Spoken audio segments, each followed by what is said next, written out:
show on the horizon for us. All right. We got a little bit of topics to talk about, Still waiting for NFL to start. Kind of lame. You got the World Cups for soccer and basketball happening, but, not really any of our cup of tea. Nothing really happening. Nothing really popping. You got the summer transfer windows closing for soccer.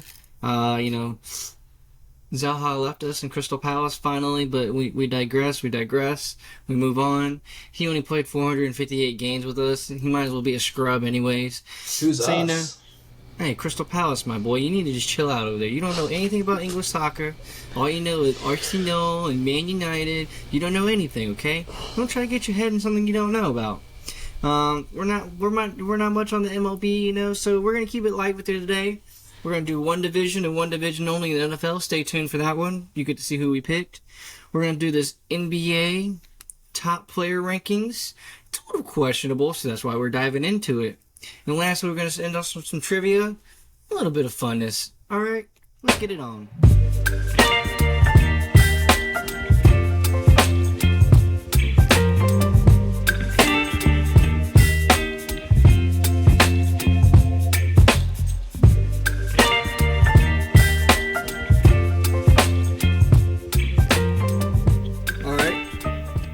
First things first, we're probably doing the worst division in NFL today, alright? We're just going to start off with some poopers.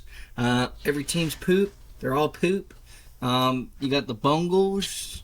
You got something called like a Raven, like some Rich Crash. You got some Steelers, You better hide your purses. And you got the Browns, which should honestly be called the Orange, but... we're going to dive straight in. We didn't really know who to pick first, so we went with my boys' division. So we're probably just going to stay in the AFC first, and then we'll move to the NFC. You go north, south, east, and west. They told you your compass. They taught you how to do your compass.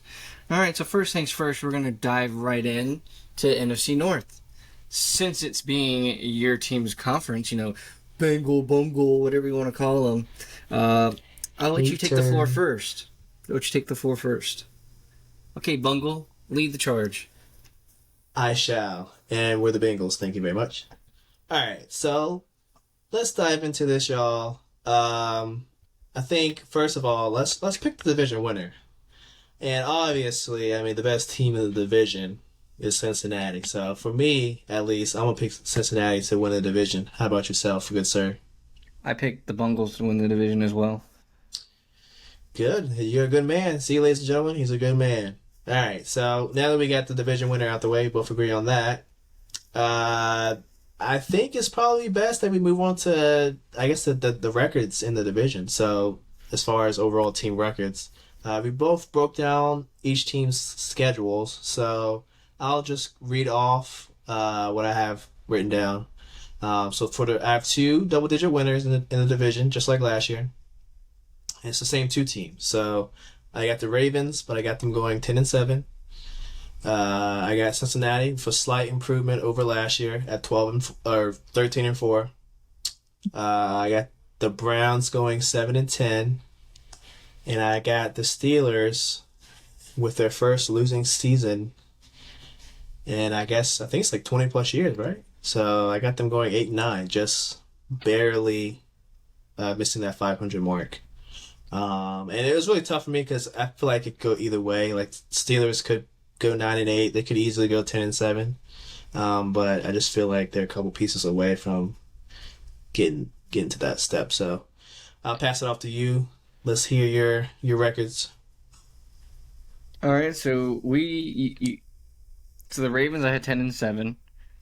The Browns I had 7-10. Pittsburgh I had 9-8. And the Bengals I had 11-6. Yeah, I have a few upsets that the Bengals are going to get.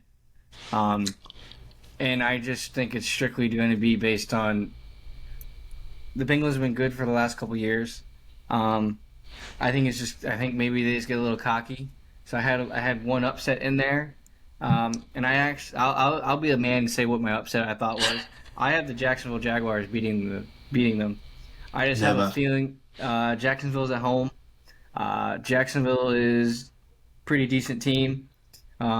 the Bengals are going to think they're just going to wipe the floor with Jacksonville, and Jacksonville's going to show them up at home, and it's going to be a good game. I'm not going to say it's not going to be a good game, but it's going to be a good game. But I just have a feeling that Jacksonville makes an upset. So I originally had them at 12-5, but I decided to go with that upset. It just stuck to my heart. I need to do it. I also have them trading wins away with the Ravens and Pittsburgh. I got Pittsburgh winning at home, and I had the Ravens winning at home.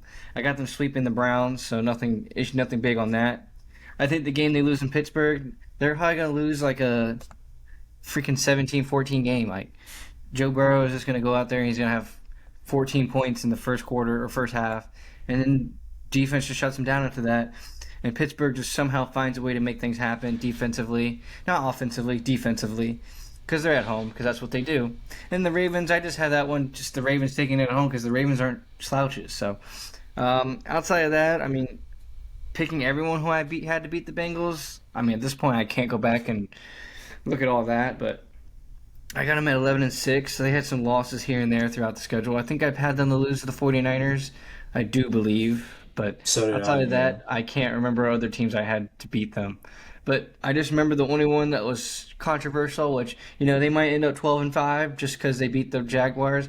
I don't know. Just something about the Jaguars is saying to me that, like, they're going to be a team that, like, no one really thinks is respectable because their schedule early on isn't very good.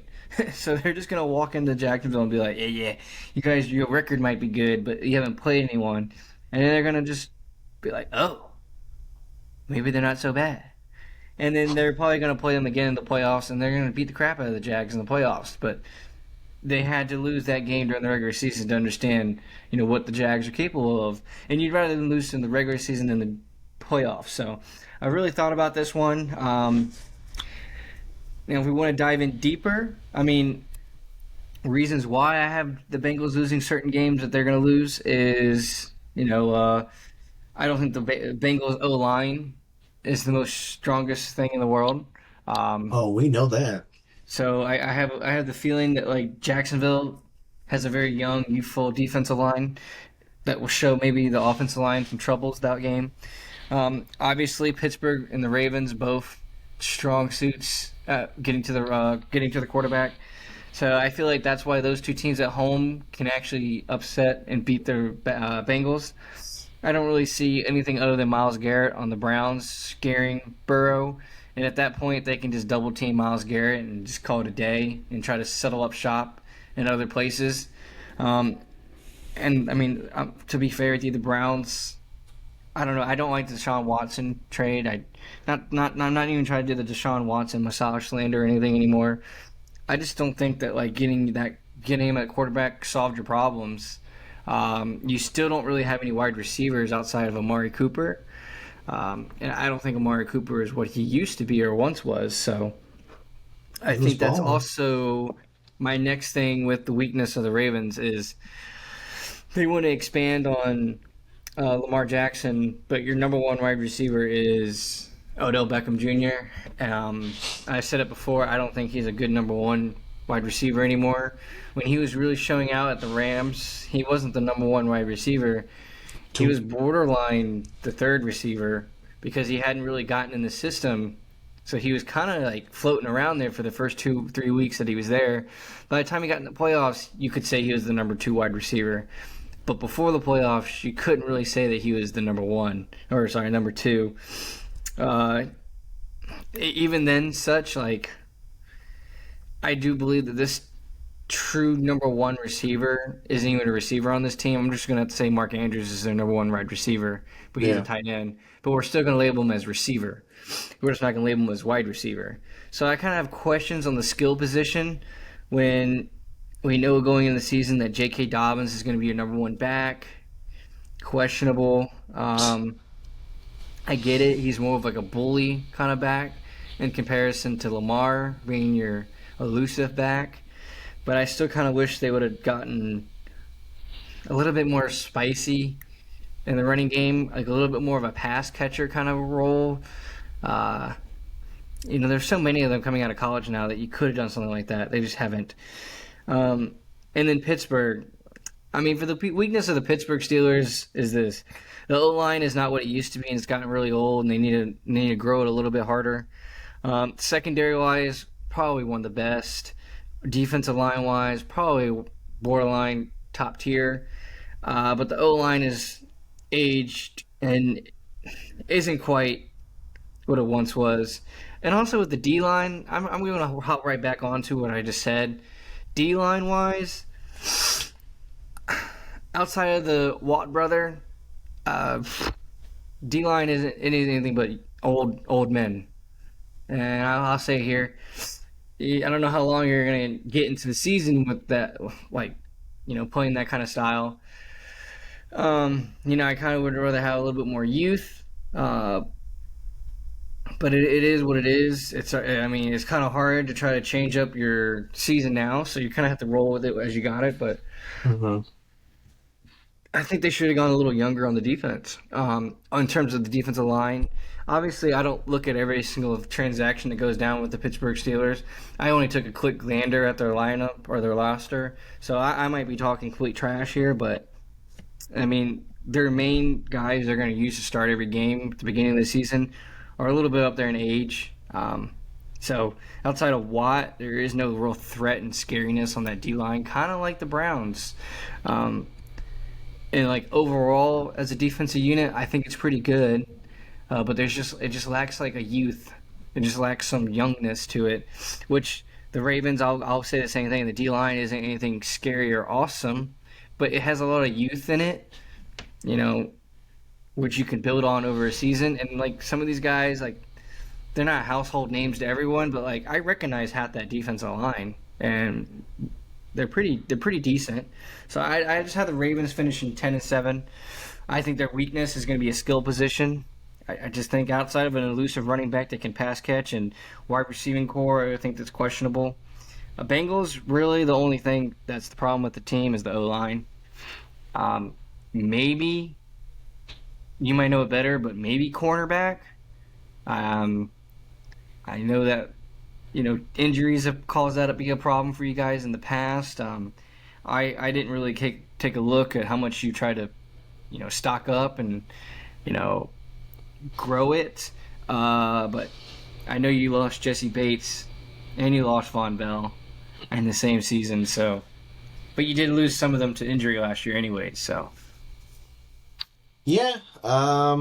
In terms of weaknesses for the Bengals, it's definitely offensive line, but I feel like we'll see. It's still early, but the offensive line kind of clicked later in the season, especially in the playoffs, and then I think after that Bills game, we just got decimated. I feel like, or even before, because the Bills game, that was the game we had the backup. So I think it was the Ravens game that Ravens just kind of took our O-line out, and we went from there and then on. I think we had 3 replacements, so we were just playing with backups until the AFC Championship game, but. We added OBJ, Orlando Brown Jr., so we'll see how it goes. He's going to play left tackle, I think, what's his name? Jonathan, his last name, but I think he's going to move to right tackle, even though he requested a trade, but I think they kind of sued things out. I play left tackle my whole life. You want me to go over to right tackle? Yeah. I probably want to trade too. Yeah, especially you bring in a guy, you pay him more money, and you put him in your spot. That would piss me off too. And he wasn't even the problem. I know exactly what you're talking about. He was never hurt. He was never the problem. So yeah, I feel like most of our issues the whole line is bad. Let's just be honest. But I feel like we brought in so many new guys last year that like 1 year isn't going to build enough team chemistry, especially when guys are in and out the lineup. So we'll see this year. Hopefully a full training camp with these guys and get on the same page. Secondary, yeah. We drafted DJ Turner. We drafted a couple guys. Then we have Awuzie. He's on the PUP list, so he might not be there for the start of the season. So we'll see. I feel like one interesting thing though. I think we both pretty much have the division right around the same as last year. Because last year, if we look at the standings, like Cincinnati was 12-4. That one game, everyone knows about the Bills, counted as no contest, so that's why they only have 16 games played. We both have the Ravens, the same as last year, 10-7. You have the Steelers, 9-8. I have them 8-9. And then we both have the Browns, 7-10. So I think that's pretty interesting. it just tells you like the division's really tough. Like it's not too much like leeway that these teams can do. Like at best, like what we had one of the teams, two of the teams like a game better or like a game worse, or like in the Cleveland's perspective, we had them the same. So I mean that's really telling. That just tells you like how much competition is in the AFC North, even though I feel like a lot of people don't really see them as like a powerhouse. And I mean they're not a powerhouse, but I feel like the teams are tough teams, are definitely tough to play, and kind of like the Jaguars, you said like they're gonna, they can upset you. So I think the thing that hurts AFC North is the fact that the NFC teams you have to play the good division in the NFC. Like I had a hard time picking the NFC West games, just because I don't really know how the Rams are gonna be. So the Rams were always questionable for me. 49ers is going to be questionable, just because like I feel like going into Ninerland was just so hard to go against the Niners. And then Seahawks, I'm not gonna lie, I didn't give the Seahawks much faith.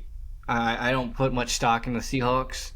And then the Cardinals, I don't think any of these teams beat the Cardinals or lost to the Cardinals. So, but yeah, it's the other ones like the Rams. That one was really hard to judge for me because I really don't know how the Rams are gonna be. I mean, they have enough old guys on that team to make noise. It's just whether or not they all play together well after a whole year basically of injuries and a whole year of just not knowing what it was. Yeah, I'm right there with you. I feel like they have all the makings to get back to like a playoff run, but just like a year of just like not even dysfunction, but just a year of just inconsistency. It can really mess up a team. You were like on a roll just 2 years ago. You won a Super Bowl, and then you just had a year of just like a shit show. So it's kind of some teams can bounce back. Some teams we've seen just kind of fall apart. Yeah, I mean, I think it's just a little bit of the Super Bowl drought. People they win the Super Bowl and then they have like a really bad year right after it. It's just normal. It happens. Hasn't really seemed to happen to the Chiefs, but I also have an opinion that this is going to be the Super Bowl clunker year for the Chiefs. I mean, I already have that thought in my brain. There's a big thought in my brain that it just feels like it's due to happen, and I'm not trying to like make like for wish it or hope it happens, but Mahomes is going to get hurt this year. I just have a feeling Mahomes is going to get hurt. I mean, if you look back at the, well, let's not say that. look back at the Patriots when they were like basically high at their kind of almost at their peak in the Brady era. I mean, we all kind of forget it, but there was a whole year where Brady tore his ACL and Matt Castle almost took him to the playoffs. So they were 10-6 though. He did his best. So in a normal year he would have made the playoffs in a normal year. So I'm not saying that that's going to happen. It just feels like, he's kind of gotten these small injuries towards the end of the seasons these last couple of years. And, it's a lot of wear and tear in your body when you're literally playing every single game. You're constantly making it to the playoffs every single year. And you're consistently doing well in each of the playoff games. So you're going far in the playoffs. So you're playing more games than everyone else is. And your O-line has progressively gotten worse. And this is going to be the worst that the O-line has ever been. And on top of that, you got wide receivers you got receivers outside of Kelsey who are complete question marks about what their ceiling and what they can do is. It might take longer for guys to get open in the field. I just had that feeling. So I actually picked some of these teams to upset the Chiefs. So yeah, I think going back to if we look at some of the scheduling, I feel like the Ravens they're gonna be up and down. I think them winning 10 games. I think just like the division, it's gonna be tough. So it's gonna be tough for these teams to really like. I feel like it's gonna be tough for one team to just like clearly be the better team. If we look into who's gonna make the playoffs, I guess both of the double-digit teams are going to make the Ravens and Bengals playoffs. making the playoffs. I don't have the Steelers making the playoffs at 9-8. Because this year or going forward is 7 teams. So basically the 4 division winners plus 3 wild cards. So I just don't have. I feel like it'll be tough for Pittsburgh to make it. I also arguably can have the Pittsburgh going like you do, 8-9. Since they pick up Hopkins, I just feel like the Titans are a completely 180 team. I think they went from mediocre, easy division to win games in to middle, upper tier, and an easy division to win games in. So, you got to look at it that way. Like, there's going to be a winner in that division, so the Jags are probably going to win that division. But the Titans are going to have a really good record just because they're playing the Texans and the Colts twice. That's 4 games.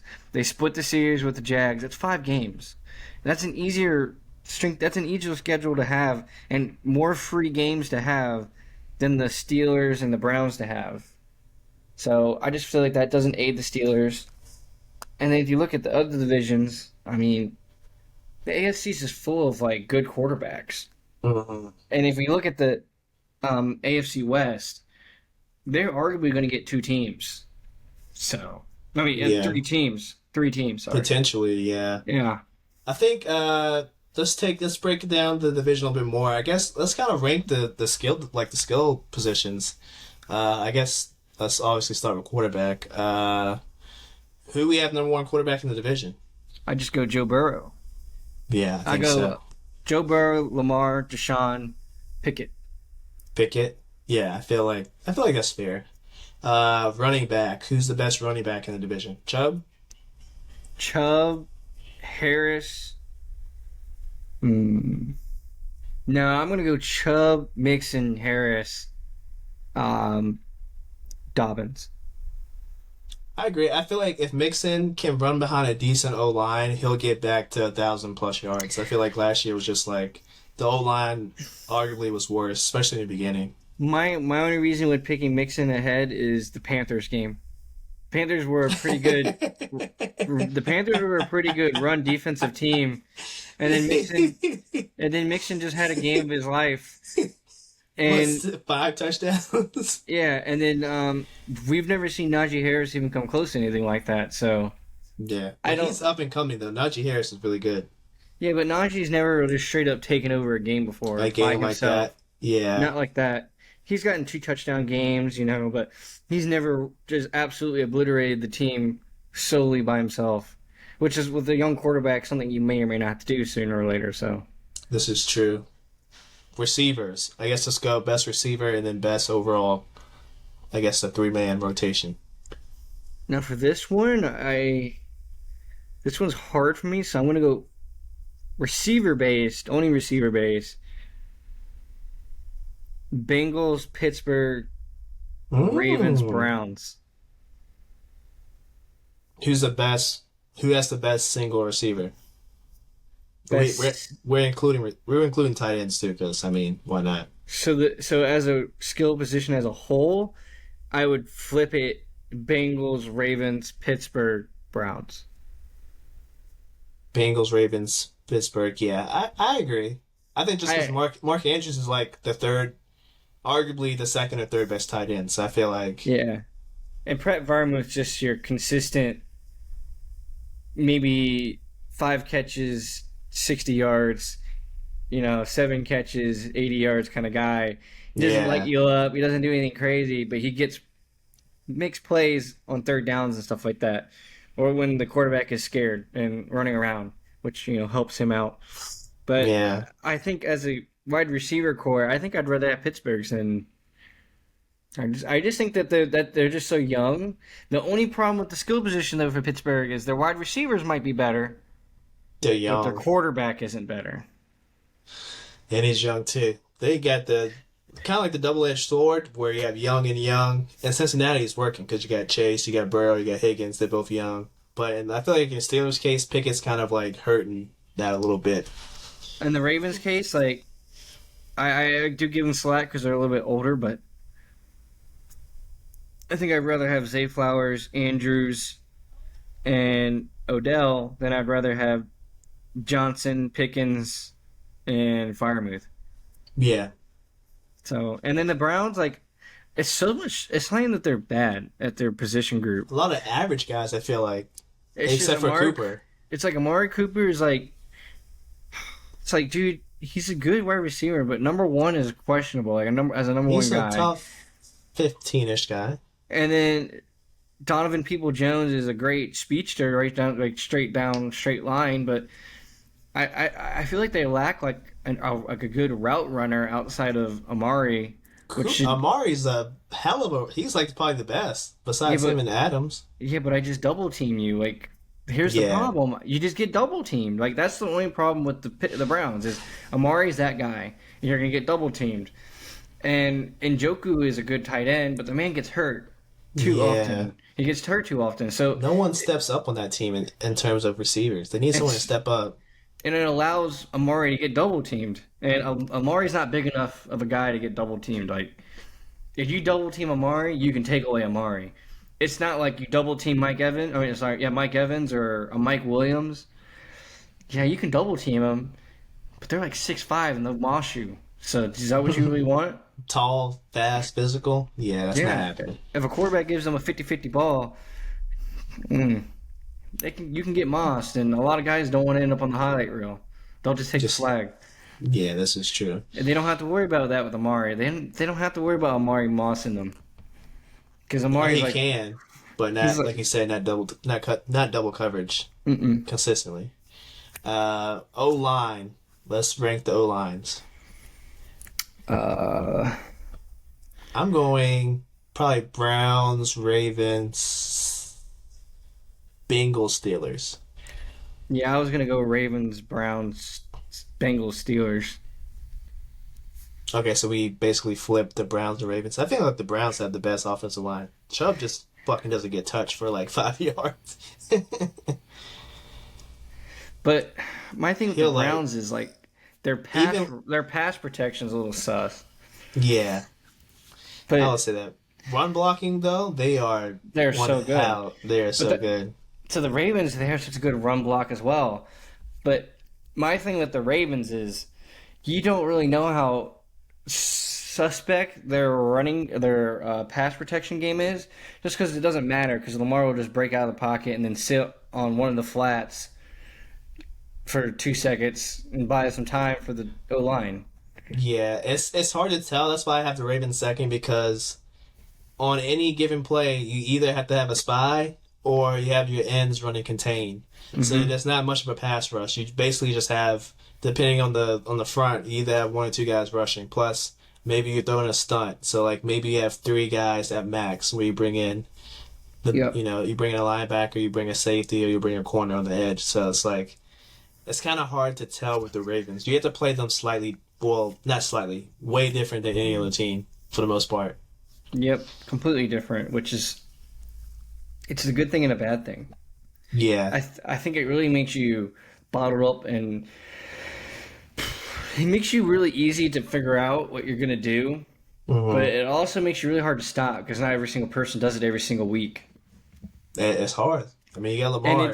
And it's hard to mimic it in practice. It's really hard to mimic it. Like, you have to kind of use I wouldn't even say a running back. You kind of have to use like a wide receiver at the running back position.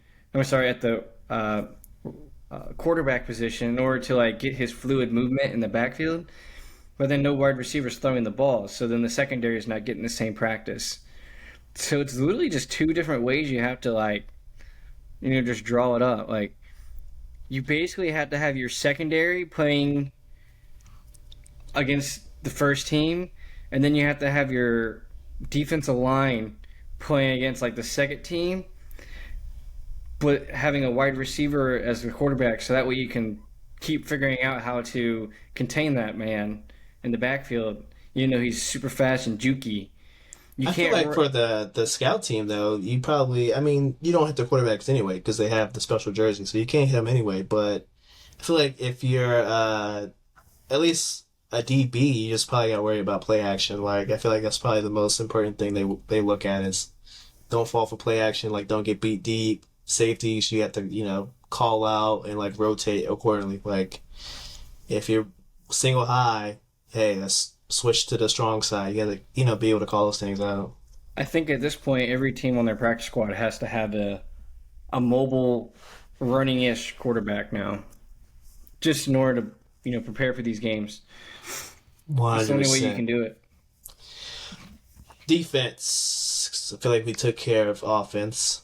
Defense. Let's start with D-line. Who overall defensive front? Who has the best? I feel like this is tough because I feel like they're all on the same level. If I had to do it, I'd do Ravens, Pittsburgh, Browns, Bengals. Yeah, I would say I would. And it's no shot against the Bengals, but it's just the fact that maybe Steelers because of TJ Watt. Yeah, the Bengals just don't have a it guy. They just have guys that do everything right, but they don't have that it guy on the D line. Yeah, a couple really above average guys like DJ Reader, Henderson. What's the other guy? Sam on the other side, like very solid guys. Henderson, I mean, he's a borderline like Pro Bowl guy. DJ Reed is really good. I feel like he's underrated as far as nose tackles. But Steelers, I feel like just because of TJ Watt, you have to pick them number one. Ravens, it's tough because sometimes the Ravens like get to the quarterback really well, but it's also because of their linebackers are like really good. So it helps out the defensive line a little bit. But then, like, when the linebackers aren't stunting, it's like, if you're a quarterback, you have time. So it just all depends. So I'm probably going Steelers, Ravens, Browns because of Miles, and then, Cincinnati last. Linebackers. Let's go linebackers. Ooh, no, this one's tough for me because I really don't know any of the linebackers in that division. Linebackers and, I guess, rushers, edge rush. Yeah, I mean, I really just, don't know a lot about the linebacking group. I feel like that there's any weak point in this conference in terms of defensively, it's definitely linebackers. Like, they all have pretty good secondaries. They all have pretty good D lines. And that's just because of the other ways the teams are built, and they're building their teams now. None of these teams are, besides the Browns, which is why they're the outlier. It's just like run game dominant, everything falls by the wayside. And I mean like traditional run game. I'm not talking about Lamar Jackson run game. That's a completely different run game. It's RPO run game. It's RPO's a different animal. Handing off to Chubb the whole time. So, and Chubb's on a different level than Mixon and Harris. So, and their line just allows them to do everything they want too. So, I mean, if I had to do it, dude, I don't know if I can name any linebacker. Let's just skip it then. I mean, I don't know too many linebackers myself, so we can just skip that. Let's go overall defensive backfield. Dude, let's just do all of it. I just know we're getting hit on. We're just getting shamed so hard right now. Hey, we don't know the linebackers in this conference, the division.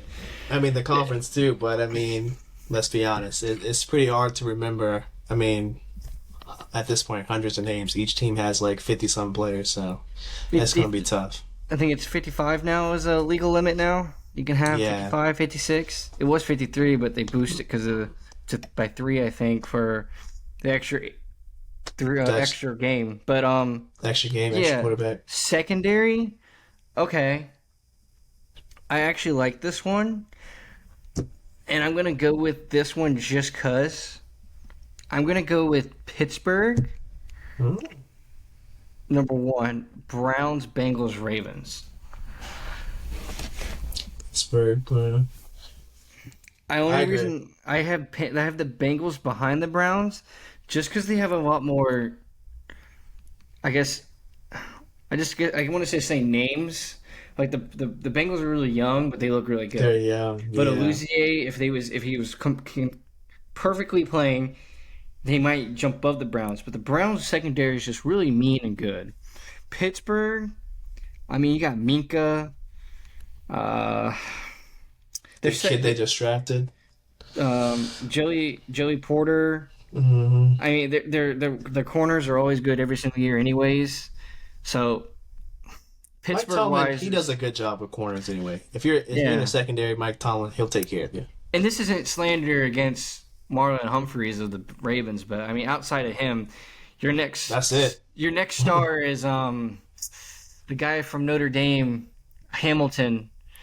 His is gonna be his second year, so outside of him, I mean, and that's the problem with Humphreys is my man's is down to get dirty, not like fist fight dirty, but my man's down to get dirty every single game. But the problem is he goes against the number one every single game, and he doesn't get a choice because he's out there running man coverage while the rest of his team's running zone coverage. And it's tough because, like, we've seen in the past 2-ish seasons, like, when the Ravens don't rush more than, like, 3 or 4 guys, if the other quarterback gets time, he tears up the defense. He tears up the secondary. Like, the Ravens just get picked apart. So that's why, like, if you watch the Ravens closely, you'll see that they're always bringing, like, 5 guys. Unless it's, like, a 3rd and 20, they might send 3, but even then, like, they just get picked apart. So they usually just keep bringing people. So yeah, I mean that's the only problem with the Ravens. Yeah. You got Marlon Humphreys, and then you got, and it's sad too because you can watch the game and you can literally go, okay, Marlon's playing on Marlon Island, but the rest of the team was playing zone, so it doesn't make any sense. So like, okay, Jamar Chase is gonna have 2 or 3 big catches against Marlon, but outside of that, like, Marlon locked him down the whole game.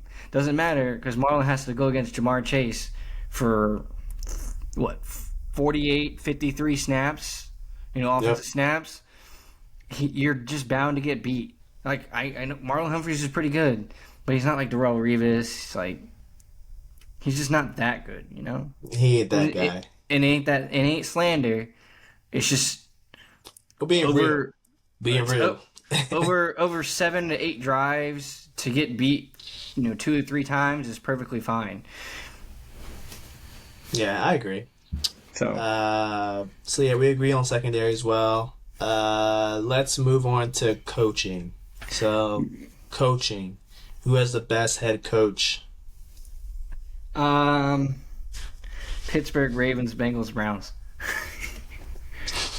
I do like that John Harbaugh. I just wish John Harbaugh had another title, but I'm pretty sure John Harbaugh is. I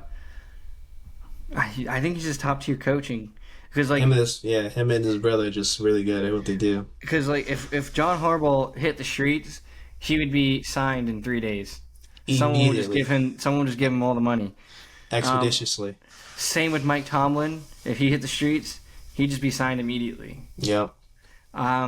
Can't say that about Zach Taylor. And Zach Taylor might go on a couple interviews. And whoever the Browns head coach is. I don't even know who the Browns head coach is, so. Zach Taylor's suspect. I'm still suspect of him, even though we had 2 good seasons back to back. And then lastly, I just say kicking unit, which is automatically going to be Ravens number 1, and then everyone else just kind of falls in place. I mean, Cincinnati has McPherson's a good field goal kicker. A punter retired, and then we drafted a guy. So I don't even know who Pittsburgh's punter is anymore because I'm pretty sure their punter or their kicker retired. Damn. So I feel like it's just tossed. And then the Browns, the York kid, I'm pretty sure, Cade York. So he's okay. Possibly. He's not bad. But I mean, no one's better than Justin Tucker, and then McPherson. I mean, he's probably top 10 kicker. Yeah, especially at the Super Bowl run, he went that postseason. He went 14-14. I'm pretty sure. Yeah. So he's a pretty good kid. So yeah, it's probably if we did field goal kickers, probably Ravens, Bengals, whoever else you want to put at the bottom. Yeah, they'll just fill in after that. All right. I hope you guys enjoyed our AFC North. Next time, we promise we're going to dive a little deeper into linebackers. I swear on it. I swear. We'll do our homework. We'll come ready, and we'll come prepared. We'll watch the film. Yeah, we have day jobs, okay? You can't hate us over everything. We did really good in the rest of position groups. I'm not even going to lie. I know the rest of the position groups.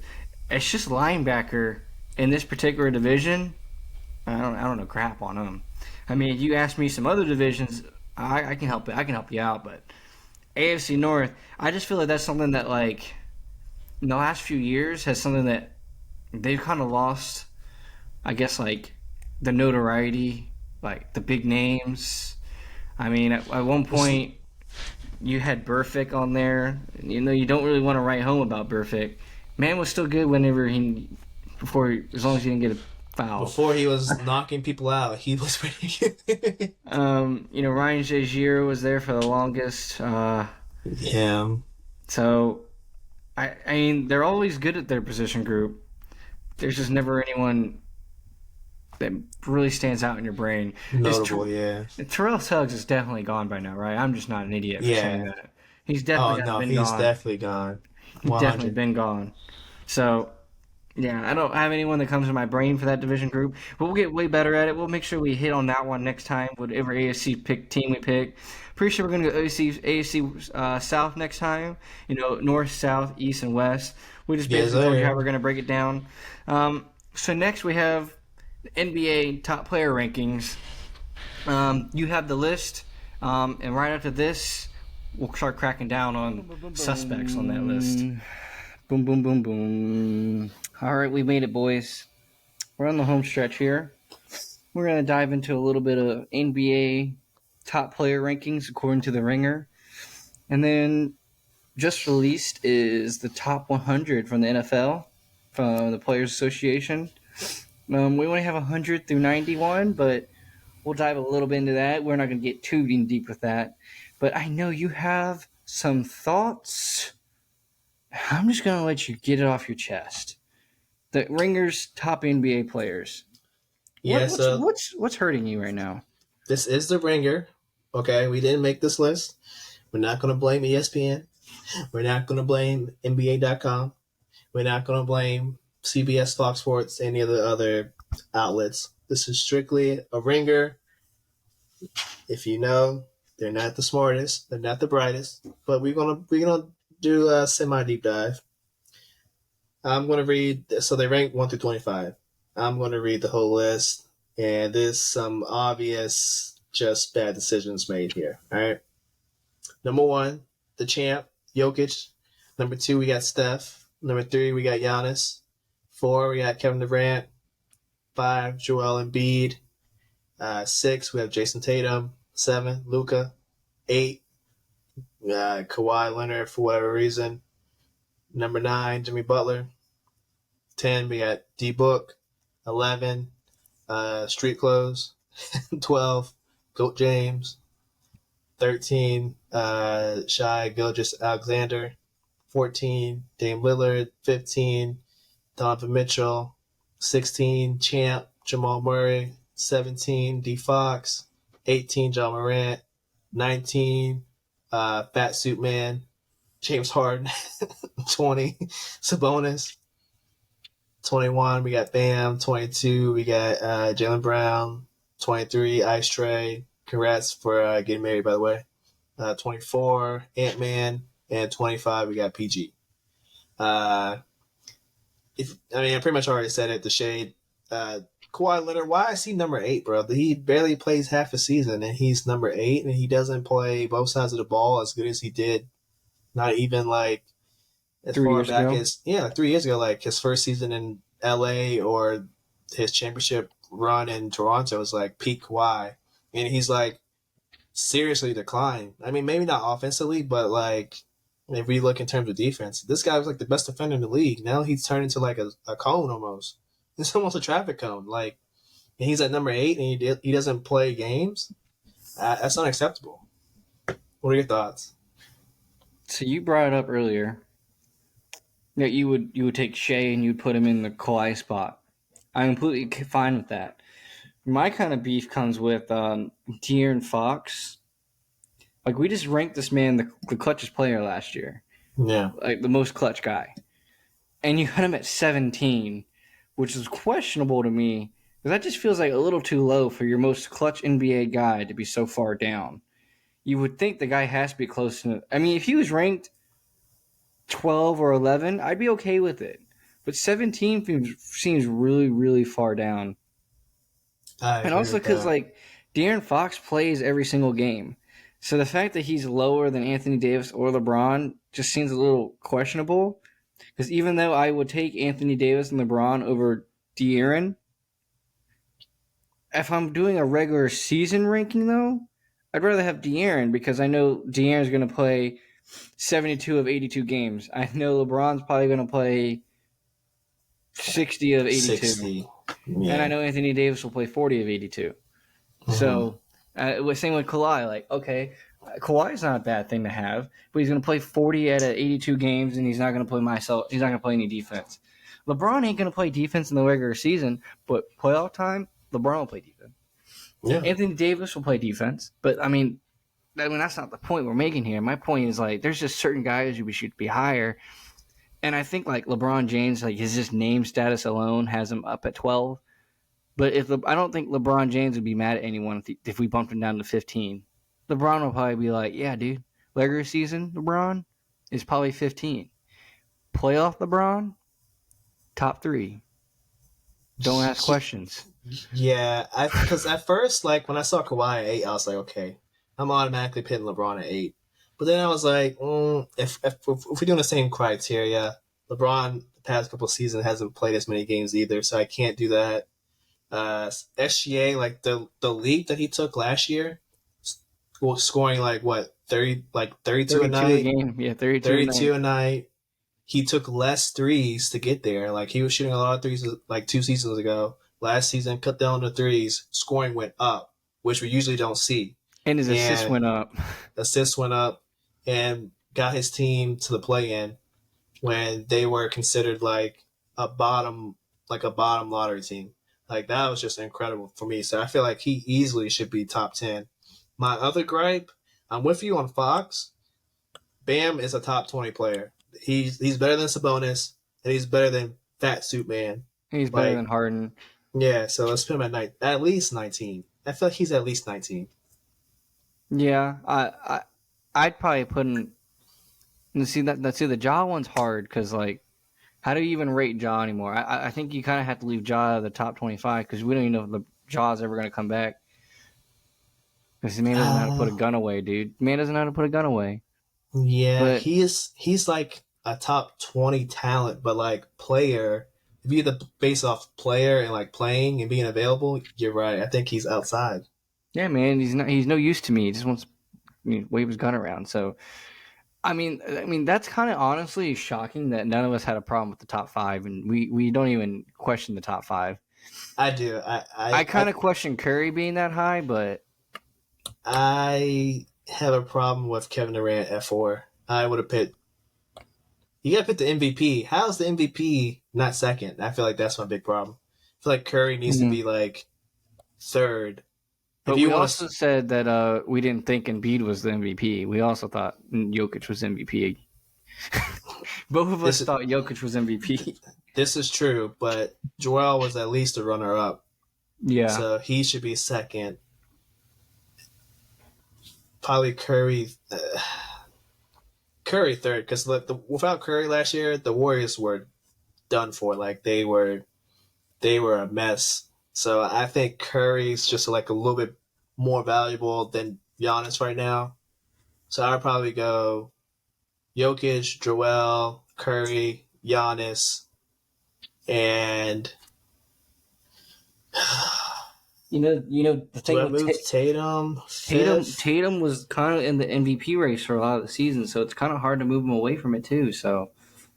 No, I don't know. Jason Tatum's a little bit too inconsistent for me, so I'm probably putting Luka at 5. I feel like if Luka actually had someone who could play defense, they would have been all right. You can't count on Luka to play defense, so I feel like if they would have never got rid of Brunson. Oh yeah, dude, they never got rid of Brunson. That team last year would have been a whole lot different. It would have been a whole lot different. So that kind of threw off his like mojo. So I feel like Luka is probably like the 5th. But I wouldn't be mad if he picked JT at 5. So I feel like it's interchangeable. Yeah. I feel like the rest of the top 10 I'm okay with though. Mm-hmm. Besides obviously Kawhi. Like Jimmy Butler definitely proves like a top 10 player. Devin Booker against the Nuggets, like that alone solidified him as a top 10 player. The man was going ham. I don't see how you can leave him out the top 10. And yeah, Anthony Davis right outside the top 10. I'm cool with that. Yeah. And then moving on, we got 100 through 91 NFL rankings. Oof. Some questionable decisions were made here. So taking a quick gander at it, Devontae Smith from the Eagles is number 100. DeMarcus Lawrence from the Cowboys is 99. Tristan Wirfs from the Buccaneers is 98. Harrison Smith from the Vikings is 97. Free safety, in case anyone's wondering. 96, you got Trevor Lawrence. 95, Jamal Williams. Very respected, very well-deserved. Number 94, Terry McLaurin. Number 93, Eric Kendricks. Number 92, our guy that we may or may not have been pooping on a little hard earlier, Marlon Humphrey. And at 91, Dalvin Cook. The guy without a team. So guy without a team. What do we think? I mean, I feel like we both have an issue with Scary Terry. So my thing, higher. We think we should be higher. Scary Terry is 100% deserved to be higher. My thing is, it's going to be questionable to say, but I think Harrison Smith for this Vikings should be a little higher. Okay. But I mean, that's just like, that's one of those things that, like, I get it where he is, but as in terms of like a good safety that, consistently makes my team better every single week. Yeah. It's kind of hard. It's hard to get rid of Harrison Smith. And it's kind of hard to find many people better than Harrison Smith on a consistent basis. And if you read the thing, it said he was the second best safety in terms of stats behind Mika Fitzpatrick. So in stats wise, if we're saying that Harrison Smith is the second best safety, are you saying that there's 94 better players, 96 better players than the second best safety in the league? So you're telling me there's only one other safety in this list. So now when I start noticing there's like 7 or 8 safeties on this list, I'm going to start questioning, well, how's this guy above Harrison Smith? And how's this guy above Harrison Smith? So I think that's just going to be one of those things that, like, yeah, I like that Harrison Smith made the top 100. I just think maybe it might have been too early on. I think DeMarcus Lawrence is deserving of 99. He hasn't been what he used to be, but he's still a threat. Devontae Smith, I think if he didn't have A.J. Brown as his teammate, he'd be higher. But I think just because he has A.J. Brown as a teammate, he is where he is. Trevor Lawrence is probably exactly where he needs to be. Tristan Wirfs, I mean, this dude was hurt half the season, so... Well, not hurt, but he was in and out of the lineup most of the season. So 98, he should be proud and excited that he would made it. Jamal Williams might be one of those. It's like questionable because pretty sure he was like one of the best rushing. He had some of the most rushing touchdowns in the league. He also is the first running back, like I told you last week, with 1,000 yards rusher for the Lions since Reggie Bush. So. Those are the small things, but outside of that, I think Dalvin should be above Jamal Williams. I think he's just more valuable. Jamal Williams was one of those guys that, they kind of used him in the red zone more so than the rest of the field. And the reason he got to 1,000 yards is because they started having to use him because they ran out of other running backs. Yeah. So Swift kind of let them down, unreliable. So he had to take much more of the load. I feel like I'm fine with the list. Like you said, Devontae Smith is because of A.J. Brown. You can't have him higher. Scary Terry. Well, yeah, that's my other thing is you can't even have Devontae Smith above Scary Terry. So yeah, Scary Terry should probably be in the 80s. I just want to see where the rest of these receivers are because there's so many good receivers. I wonder how many of them they put on the list because if they put Devontae and Scary Terry, then we got to account for, of course, Devontae. Probably got to account for Cooper Kupp, Jamar, Justin Jefferson, all those guys. So it's going to be CeeDee Lamb. We got to, account for some of those guys. So it's going to be interesting to see where they go. And I know that starts a little bit more beef with me because, Cooper Kupp played 6 games last year? In my opinion, he's going to be ranked 20 something. Yeah, in my opinion, though, If you played 6 games, you didn't even play half the season. So you shouldn't be on the top 10 list from the last season. Because you didn't do enough to be top 100 of the last season. And remember, he was on that ESPN list we just went over, so it's probably a pretty good chance he's going to be on this one. You know he's on it, but it's just still like one of those things that like it needs to be weighed a lot heavier amount of games you played, which I don't know why people don't do it way more often. I agree. That's just our 2 cents. So lastly, we finish everything off nowadays with some trivia. I stayed in the realm of NFL again for trivia. What'd you get for me? I stayed in the NBA as well. Oh, so you just want to attack me, my knowledge of the NBA. So, just... I picked one that's a little bit easier. Easier? Yeah. I think mine's pretty easy. All right, so I went first last time, so you get to go. You get to tell your question first. All right. There have been 8 that you might understand why I picked this topic once I read it. There have been 8 number 1 overall pick quarterbacks to win the Super Bowl. We got Bryce Young. We're destined to win the Super Bowl now with Bryce Young. Just putting it out there. Who was the last number 1 overall pick? No, sorry. Who was the number 1 pick to win the Super Bowl the last? Oh, man. So the last one, they got picked number 1 overall to win Super Bowl. Yeah, it's the last number 1 overall pick to win a Super Bowl. Now, there's 2 ways to look at it. The one who did it the last, like the most recent, or the one who was most recently picked to win. If you give me either answer, I'd be fine with it. Oh, so you're trying to say whatever one was drafted more recently, or the player who was most recently won? Mm-hmm. If you give me either one, I'd be fine with it because there's 8 of them. Jeez Louise! Oh my goodness! I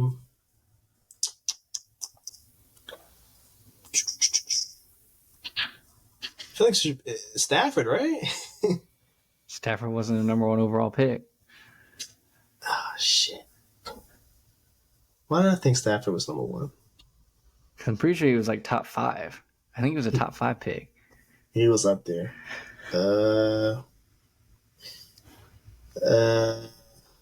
Let's see here.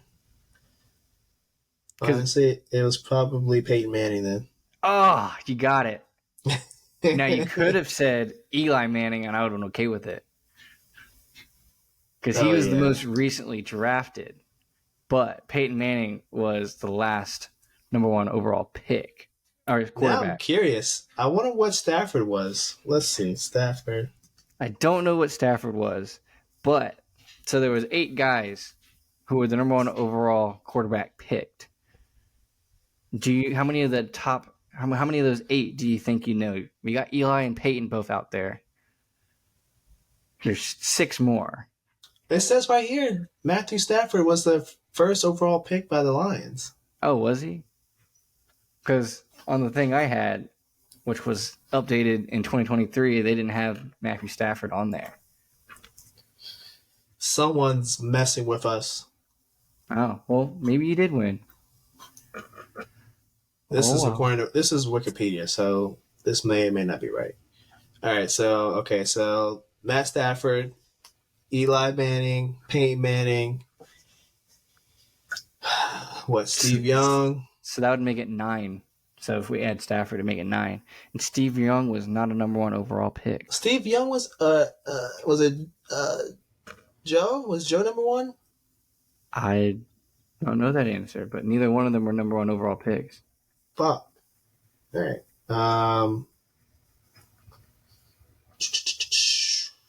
Let's see here, ladies and gentlemen. Steve Young was an 11th overall pick. A lot of these guys are older. Before our time?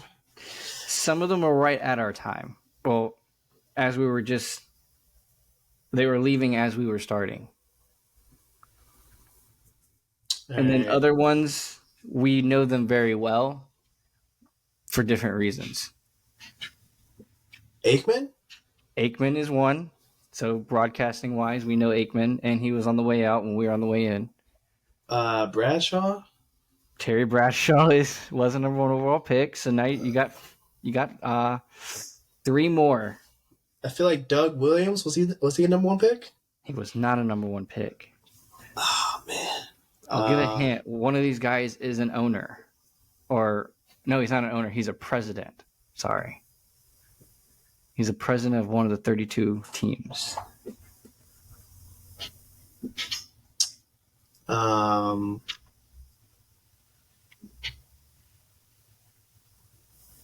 Is it one of the Shanahans?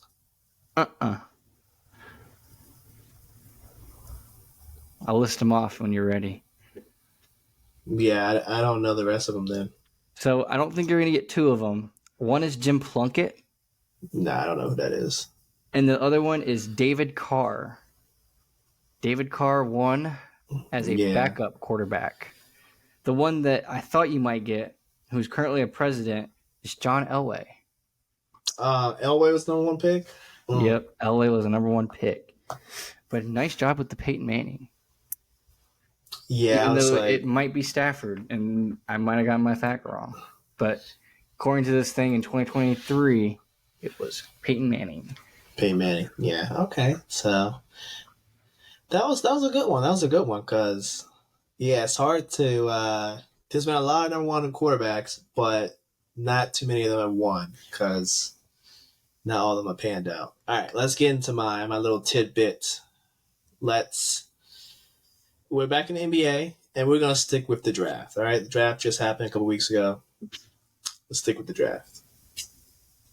So, in the modern NBA, so let's just say from the 80s, from 1980 on, which school has the most number 1 draft picks, and how many? Number 1 overall? Yeah, like number 1 overall. What school has the most number 1 overall picks, and how many is the bonus points? UConn with 4? And if you can name them, it'd be even better. Is it UConn with 4? It is not UConn. I know it's not Duke, even though I want to say Duke. It's never Duke, UNC. And you said since when? Like 1980. It's never Duke. Duke always gets picked later. It's not UConn. It's not Kansas either, because Kansas guys are more than one and done. Is it Kentucky? No. Oh, well, why do you be like that? You're close. This school has one more than Kentucky. One more than Kentucky. Really, let's see here. Kentucky's tied for second, I think. What is it? It's not Louisville. Even though Louisville had that long stretch. It's got to be it's not UCLA. UCLA was better further back. Yeah, back in the 60s and 70s. Is it UNC? No, you're close. It's in that conference, though. ACC, huh? It's in the ACC. So are you going to tell me I've been stupid this whole time saying it's not Duke? Yeah, it's Duke. Really? All right, so it's Duke. How many? It's Kentucky has to have like 6. So I'm going to go with Duke has like 7 first overall picks. No. So according to Wikipedia, they've had 5 overall, like 5 in total, but they've had 4 since 1980. Oh. Well, one's Zion. Yeah. 3 of them are still playing, so you should be able to get them. Duke players that are still playing. One's Zion, and the other 3 are still playing. Other 2 are still playing. Other 2 are still playing. Well, we know it's not J.J. Redick, and we know it's not R.J. Barrett. We know it's not Grayson Allen, obviously. Mm. Still playing. Where did Trae Young play? Oklahoma. You're right.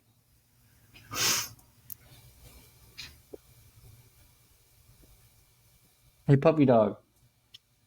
What players played at Duke? I feel like it should be easy. Like, these are like two, like, the people that are still playing, they're like two easy ones. And then, like, the other guy, he was like late 90s. Now he's a team president, I think. What, Hurley? No, Hurley played his coaching now. He's a team president in the NBA.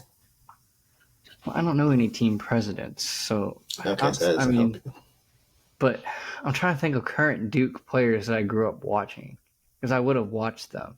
Yeah, I mean, currently still out watching them. Well, you don't. I mean, possibly still watching them. I just gotta remember who the heck played for Duke. Do you want a hint? If you gave me the time frame, I might be able to knock it down a little bit. One was literally drafted not too long ago. Doesn't help anything. Within the last 2 years. Is it a Holiday brother? No, the Holiday brother. One of the guys was drafted like less than 2 years ago. Less than 2? Yeah, I'm like basically giving you the answer. There's like 2 people to pick from. I don't know that far. I mean, 2 years ago? You know who got drafted number 1 2 years ago? I don't know who got drafted number 1 2 years ago. I thought Zion got drafted number 1 2 years ago. Zion's going into his 5th season, right? 5th? Yes. Oh, dude, that means I'm really old. Ooh, why do you say things like that? That's really disrespectful, Markel, and you need to work on yourself for that one. All right. I'll give you this. The most recent guy is Paulo. We've been talking about him a lot. Paulo Banchero went to Duke. Paulo Banchero went to Duke? Yeah. No, Paulo Banchero went to UNC, 100%. Not what Wikipedia says. Paulo Banchero went to UNC. Did he not? He played college basketball for the Duke Blue Devils. Oh, dude, really? Was named Rookie of the Year of the ACC. Wow. I think you're thinking of I forgot his name. You're thinking of the other kid. No, I've had in my brain that Paulo Banchero was at UNC ever since he got drafted too. I'm not even going to cap with you. So the other guy is Zach LaVine. No, Zach LaVine went to UCLA. I think. What the heck, bro? He's a guard. He's a point guard. Point guard, huh? Yeah. Puppy, who played at Duke and was a point guard? In like the early 2010s. Just signed a big contract this offseason. I'm pretty sure, isn't this the one that lost to Lehigh? He was part of the team that lost to Lehigh and got memed for like a long time for. No, this is the kid. This is the guy who played at Duke but only played like 10 or 11 games in like the early 2010s. Early 2010s. Only played a couple games at Duke. He was pretty. Are you talking about Kyrie? Yeah. Oh, dude, I forgot. Dude, Kyrie played for Duke so long ago? Yeah. When did Kyrie play for Duke? As soon as you said that he signed a big deal, I was like, oh, it's Kyrie. Because he didn't deserve his deal. Kyrie got drafted in 2011. Dude, I can't believe I thought Paulo Banchero was... From UNC, yeah. From UNC. What UNC guy am I thinking of? UNC big man. Did he stay? Oh, Baycott. All right, and the last guy, you probably won't get this. If you don't know, if you're not a basketball head, you're not gonna get it. So, the last guy is Elton Brand. Played at Duke, power forward. Played on the Sixers for a good chunk of his career. I think now he's the GM, or he's like assistant GM of the Sixers, or was. Well, he might be at the Hawks now. Let's see. Wait, RJ Barrett and Zion came out at the same time, right? Yeah, but Same draft. RJ was third. Cam Reddish was fourth or fifth, I think. So RJ Barrett has more points in his NBA career so far than Zion. Yeah, because he doesn't get hurt. Doesn't get hurt. He's almost like an Iron Man. Yeah, that's not really a good one. Oh, and I was thinking of Brandon Ingram. I really wanted to say Brandon Ingram. I really did. B.I. He did go to Duke, right? But he wasn't number one. He was not number one. He was 2. Because remember, the Lakers picked 2 in back-to-back years, and 2 of 3 years, and they picked Lonzo and then B.I. Damn. I really, really thought Paolo Banchero was at UNC. I would have never gotten Paolo Banchero because I was so hellbent that he went to UNC. To UNC, yeah. Understandable. But I think that was another good round of trivia. I feel like these are good. I like them. Spice them up. Dude, I was just so caught up on trying to figure out Banchero. I completely forgot about Kyrie. Kyrie is such a hard one to even say as well. Because I remember him never playing. He never played. So if you like, that's another trick one where it's like, if you're not really a basketball head, like, you're not going to get that one because he only played like 10 or 11 games. What year that was good though. 2011. That team was actually good. I'm pretty sure that team like got pretty deep in the tournament. Yep. All right, then. Good stuff. Well, I had fun with today, my brother. On to the next show. On to the next show. See you later this week.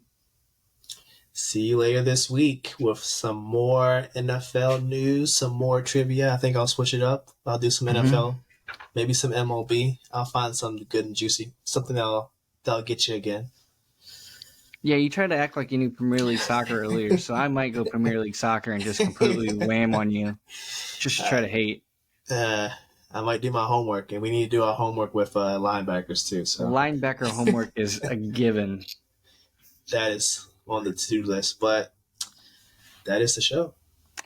See ya, boys. See ya.